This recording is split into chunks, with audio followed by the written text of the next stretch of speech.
This story is called The Christmas Miracle of Jonathan Toomey.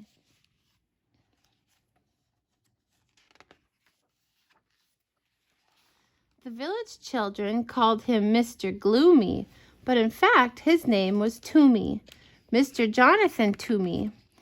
And though it's not kind to call people names, this one fit quite well, for Jonathan Toomey seldom smiled and never laughed.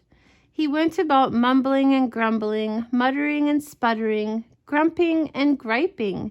He complained that the church bells rang too often, that the birds sang too shrilly, and that children played too loudly. Mr. Toomey was a woodcarver. Some said he was the best woodcarver in the whole valley. He spent his days sitting at a workbench, carving beautiful shapes from blocks of pine and hickory and chestnut wood. After supper, he sat in a straight-backed chair near the fireplace, smoking his pipe and staring into the flames. Jonathan Toomey wasn't an old man, but if you saw him, you might think he was, the way he walked bent forward with his head down. You wouldn't notice his eyes, the clear blue of an August sky, and you wouldn't see the dimple on his chin, since his face was mostly hidden under a shaggy, untrimmed beard, speckled with sawdust and wood shavings, and, depending on what he ate that day, with crumbs of bread or a bit of potato or dried gravy. The village people didn't know it, but there was a reason for his gloom, a reason for his grumbling, a reason why he walked hunched over, as if carrying a great weight on his shoulders. Some years earlier, when Jonathan Toomey was young and full of life and full of love, his wife and baby had become very sick.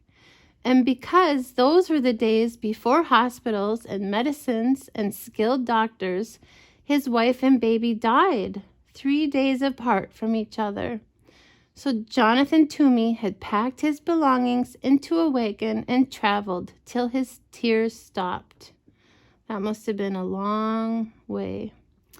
He settled into a tiny house at the edge of a village to do his wood carving. Poor guy. One day early in December, there was a knock at Jonathan's door.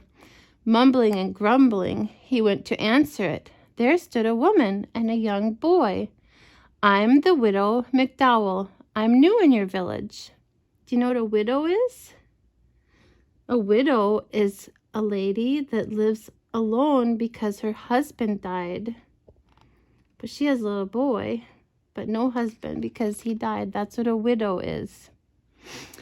"This is my son Thomas," the woman said.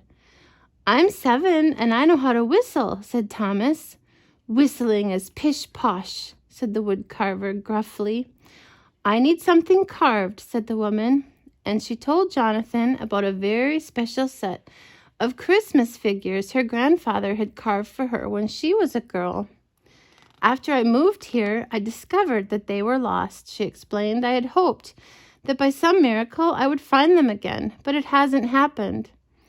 "There are no such things as miracles," the woodcarver told her. "Now, could you describe the figures for me?" "There were sheep," she told him. "2 of them with curly wool," added Thomas.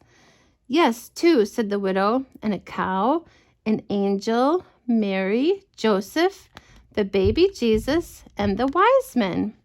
3 of them," added Thomas. "Will you take the job?" asked the widow McDowell. "I will." "I'm grateful. How soon can you have them ready?" "They will be ready when they are ready," he said. "But I must have them by Christmas. They mean very much to me. I can't remember a Christmas without them." "Christmas is pish-posh," said Jonathan gruffly, and he shut the door.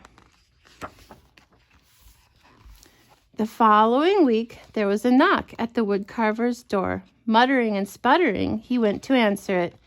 There stood the widow McDowell and Thomas. "Excuse me," said the widow, "but Thomas has been begging to come and watch you work. He says he wants to be a woodcarver when he grows up and would like to watch you since you are the best in the valley." I'll be quiet. You won't even know I'm here. Please, please, piped in Thomas. With a grumble, the woodcarver stepped aside to let them in. He pointed to a stool near his workbench. No talking, no jiggling, no noise, he ordered Thomas. The widow McDowell handed Mr. Toomey a warm loaf of cornbread as a token of thanks. Then she took out her knitting and sat down in a rocking chair in the far corner of the cottage. Not there, bellowed the woodcarver. No one sits in that chair. So she moved to the straight-back chair by the fire. Oh, that must have been his wife's rocking chair, huh? Thomas sat very still. Once, when he needed to sneeze, he pressed a finger under his nose to hold it back. Once he wanted desperately to scratch his leg. He counted to 20 to keep his mind off the itch. After a very long time, Thomas cleared his throat and whispered, "Mr. Toomey, may I ask a question?" The woodcarver glared at Thomas, then shrugged his shoulders and grunted. Thomas decided it meant yes, so he went on. "Is that my sheep you're carving?" The woodcarver nodded and grunted again. After another very long time, Thomas whispered, "Mr. Toomey, excuse me, but you're carving my sheep wrong." The widow McDowell's knitting needles stopped clicking. Jonathan Toomey's knife stopped carving. Thomas went on. "It's a beautiful sheep, nice and curly, but my sheep looked happy." "That's pish-posh," said Mr. Toomey. "Sheep are sheep. They cannot look happy." "Mine did," answered Thomas. "They knew they were with the baby Jesus, so they were happy." After that, Thomas was quiet for the rest of the afternoon. When the church bells chimed 6 o'clock, Mr. Toomey grumbled under his breath about the awful noise. The widow McDowell said it was time to leave. Thomas sneezed 3 times, then thanked the woodcarver for allowing him to watch. I bet all the sawdust made him sneeze. That evening, after a supper of cornbread and boiled potatoes, the woodcarver sat down at his bench. He picked up his knife, and he picked up the sheep. He worked until his eyelids drooped shut. A few days later, there was a knock at the woodcarver's door. Griping and grumbling, he went to answer it. There stood the widow and her son. "May I watch again? I will be quiet," said Thomas. He settled himself on the stool very quietly while his mother laid a basket of sweet-smelling raisin buns on the table. "The teapot is warm," Mr. Toomey said gruffly, his head bent over his work. While Mr. Toomey carved, the widow McDowell poured tea. She touched the woodcarver gently on the shoulder and placed a cup of tea and a bun next to him. He pretended not to notice, but soon both the plate and the cup were empty.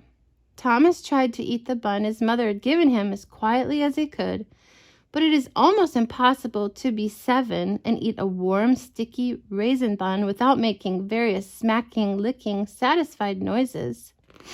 When Thomas had finished, he tried to sit quietly. Once he almost hiccuped, but he took a deep breath and held it till his face turned red. And once, without thinking, he began to swing his legs, but a glare from the woodcarver stopped him, and he kept them so still they fell asleep. After a very long time, Thomas whispered, "Mr. Toomey, excuse me, may I ask a question?" Grunt. "Is that my cow you're carving?" Nod and grunt. Another very long time went by. Then Thomas cleared his throat and said, "Mr. Toomey, excuse me, but I must tell you something. That is a beautiful cow, the most beautiful cow I've ever seen, but it's not right.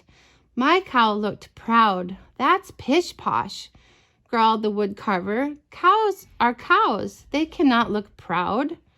"My cow did. It knew that Jesus chose to be born in its barn, so it was proud." Thomas was quiet for the rest of the afternoon. The only sounds that could be heard were the scraping of the carving knife, the humming of the widow McDowell, and the click-click of her knitting needles. When the church bells chimed 6 o'clock, Mr. Toomey muttered under his breath about the noise. The widow McDowell said it was time to leave. Thomas shook first one leg, then the other. He thanked the woodcarver for allowing him to watch. That evening, after supper of boiled potatoes and raisin buns, the woodcarver sat down at his bench. He picked up his carving knife. He picked up the cow. He worked until his eyelids drooped shut. A few days later, there was a knock on the woodcarver's door. He smoothed on his hair and went to answer it. As at the door were the widow and her son. "May I watch again?" asked Thomas. As Mrs. McDowell warmed the tea and put a plate of fresh molasses cookies on the workbench, Thomas watched the woodcarver work on the figure of an angel. After a very long time, Thomas spoke. "Mr. Toomey, excuse me, is that my angel you're carving?" "Yes." "And would you do me the favor of telling me exactly what I'm doing wrong?" "Well, my angel looked like one of God's most important angels because it was sent to baby Jesus." "And just how does one make an angel look important?" asked the woodcarver. "You'll be able to do it," said Thomas. "You're the best woodcarver in the valley." After another very long time, Thomas spoke. "Mr. Toomey, excuse me, may I please ask a question?" "Do you ever stop talking?" asked the woodcarver. "My mother says I don't. She says I should learn about the virtue of silence from you." Under his beard, the woodcarver's face turned pink. The widow McDowell's face turned as red as the scarf she was knitting. "Well, speak up. What is your question?" "Will you please teach me to carve?" "I'm a very busy man," grumbled the woodcarver, but he put down the important angel. "You will carve a bird." "A robin, I hope," said Thomas. "I like robins." With a piece of charcoal, the woodcarver sketched a robin on a piece of brown paper. He handed Thomas a small block of pine and a knife. He showed him how to lop the corners from the block and slowly smooth the edges of the wood into curves. Thomas copied the woodcarver's strokes, head bent, tongue working from side to side of his lower lip as he concentrated. When the church bells chimed 6 o'clock, Jonathan Toomey was holding Thomas's hand in his, guiding the knife along the edge of a wing. He didn't hear them ringing. The widow McDowell said it was time to leave. Thomas brushed wood shavings from his shirt. Then he reached out and brushed 2 especially large pieces of wood shaving from Jonathan Toomey's beard. He thanked the woodcarver for teaching him how to carve. Later, after a supper of boiled potatoes and molasses cookies, Jonathan Toomey went to his workbench. He thought for a long time. He sketched drawing after drawing. Finally, he picked up his carving knife. He picked up the angel, and he carved until his eyelids drooped shut. He eats boiled potatoes every night, doesn't he? I'm glad the widow McDowell brings him something to go with him each night that's different, huh? A few days later, there was a knock on the woodcarver's door. Mr. Toomey jumped up to answer it. There stood the widow McDowell with a bouquet of pine boughs and holly sprigs dotted with berries. And there stood Thomas clutching his partly carved robin. While Thomas and Mr. Toomey carved, Mrs. McDowell put the bouquet in a jar of water. She scrubbed Mr. Toomey's kitchen table and set the jar in the center on a pretty cloth embroidered with lilies of the valley and daisies, which she found in a drawer below the cupboard. "Next I will carve the wise men and Joseph," the woodcarver said to Thomas. "Perhaps before I begin, you will tell me about all the mistakes I am going to make." "Well," said Thomas, "my wise men were wearing their most wonderful robes because they were going to visit Jesus. And my Joseph was leaning over baby Jesus like he was protecting him. He looked very serious. It wasn't until the church bells had chimed and the widow and her son were preparing to go that Mr. Toomey saw the jar of pine boughs and the scrubbed table and the cloth embroidered with lilies of the valley and daisies. I found the cloth in a drawer. I thought it would look pretty on the table," the widow McDowell said, smiling. "Never open that drawer." the woodcarver said harshly. When the two had left, Jonathan put the cloth away. That evening, after supper of boiled potatoes, the woodcarver worked on Joseph and the wise men until his eyelids drooped shut. A few days later, there was a knock on the woodcarver's door. He dusted the crumbs from his beard and brushed the sawdust from his shirt. At the door were the widow McDowell and Thomas. All afternoon, Thomas watched the woodcarver work. When it was time to leave, Jonathan said to Thomas, "I am about to begin the last two figures, Mary and the baby. Can you tell me how your figures looked?" "Well, they were the most special of all," said Thomas. "Jesus was smiling and reaching up to his mother, and Mary looked like she loved him very much." "Thank you, Thomas," said the woodcarver. "Tomorrow is Christmas. Is there any chance the figures will be ready?" the widow McDowell asked. "They will be ready when they are ready." "I understand," said the widow, and she handed Jonathan two packages. "Merry Christmas," she said. Jonathan folded his arms across his chest. "I want no presents," he said harshly. "That is exactly why we are giving them," answered the widow. She put them down on the table and left. Jonathan sat down at the table. Slowly, he opened the first package. Inside was a red scarf, hand-knit, warm and bright. He tied the scarf around his neck. The other package held a robin, crudely carved of pine. A smile twitched at the corners of Jonathan's mouth as he ran his fingers over the lopsided wings. He dusted the fireplace mantel with his sleeve and placed the robin exactly in the center so he could look at it from his chair. See, there it is. The woodcarver did not eat supper that day. Instead, he began to sketch the final figures, Mary and Jesus. He drew Mary, then wadded the sketch into a ball and tossed it on the floor. He drew the baby, wadded the sketch into a ball and tossed it with the first. He sketched again. Once more, he crumpled the paper. Soon there was a small mountain of crumpled papers at his feet. He picked up a block of wood and tried to carve, but his knife would not do what he wanted it to do. He hurled the chunk of wood into the fireplace and sat staring into the flames. Oh, he's upset. When he heard the church bells announcing the midnight Christmas service, he got up. Slowly, he opened the drawer beneath the cupboard, the drawer he had told the widow never to open. From it, he took the cloth embroidered with lilies of the valley and daisies. He took out a rough woolen shawl and a lace handkerchief. He took out a tiny white baby blanket and a little pair of blue socks. He placed each piece gently on the floor. From the bottom of the drawer, he lifted out a picture frame beautifully carved of deep brown chestnut wood. In the frame was a charcoal sketch of a woman sitting in a rocking chair holding a baby. The baby's arms were reaching up, touching the woman's face. The woman was looking down at the baby, smiling. Jonathan sat down in his rocking chair and held the picture against his chest. He rocked slowly, his eyes closed. 2 tears trailed into his beard. When he finally took the picture to his workbench and began to carve, his fingers worked quickly and surely. He carved all through the night. So he took out the picture of his wife and baby, and that's what's helping him carve Mary and baby Jesus, isn't it? The next day, there was a knock on the widow McDowell's door.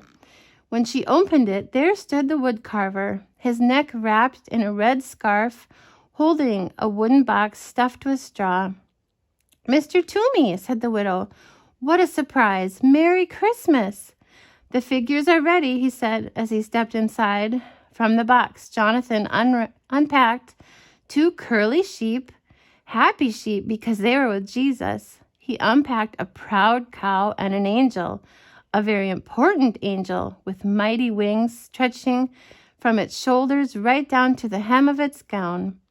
He unpacked 3 wise men wearing their most wonderful robes, edged with fur and falling in rich folds. He unpacked a serious and caring Joseph. He unpacked Mary wearing a rough woolen shawl, looking down, loving her precious baby son. Jesus was smiling and reaching up to touch his mother's face. Wow, isn't that beautiful? That day, Jonathan went to the Christmas service with the widow McDowell and Thomas.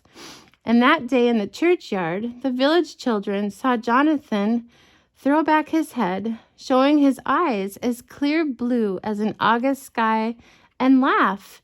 And no one called him Mr. Gloomy again. Oh, that was a good book. And there was a Thomas in it. I have a Thomas, don't I? We'll do one more. This one's quick. It's called Silent Night. Just like the song Silent Night. You know that song, don't you? Yeah. Silent night, holy night. All is calm, all is bright. Just like the song, yeah. All the animals gather together, silent, harmonious, happy forever. Sleep in heavenly peace, all together in peace. Silent night, holy night, lift your hearts in joy tonight. Take joy in our world, in the mountains so tall, the flowers so tiny, take joy in them all. Celebrate all that we share, each precious moment we share. Silent night, holy night, angels sing of love's pure light. Love that brings a smile to each face, that brightens each day with its beauty and grace. Cherish those dear to your heart. Keep them safe, safe in your heart. Silent night, holy night, all the world holds its breath tonight. High above, a bright star gleams, the world reborn in radiant beams. Hope for all in the world, hope for our beautiful world. That's it. Good night.